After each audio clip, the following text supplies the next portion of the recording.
نبی علیہ الصلوۃ والسلام سے پہلے کسی بچی کو، کسی عورت کو کوئی مقام اور عزت نہیں ملتا، اس کی کوئی حیثیت نہیں ہوتی۔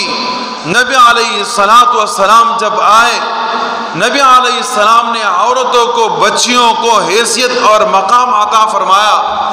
اس سے پہلے اگر ان کی کوئی بیماری ہوتی، ان کو اپنے گھر سے الگ کر کے رکھا جاتا تھا۔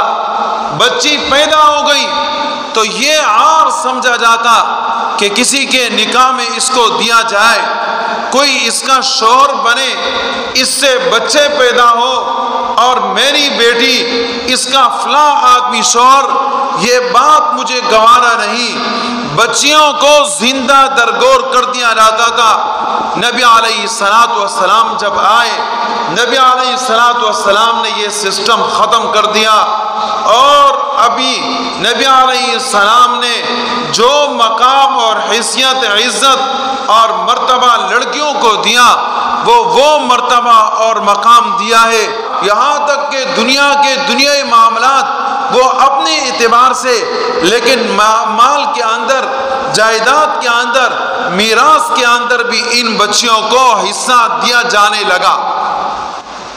قرآن کریم نے سب واضح کر کے بتا دیا، یوصیکم اللہ فی اولادکم للذکر مثل حظ الانثیین، کہ اللہ رب العزت تمہیں حکم دیتے ہیں، اللہ پاک نے تمہارے اوپر فرض کر رکھا ہے کہ جیسے تم مرد کو حصہ دیتے ہو، اسی طریقے سے آپ نے بچی کو بھی حصہ دینا ہے، اور یہ اسلام کا معیار ہے۔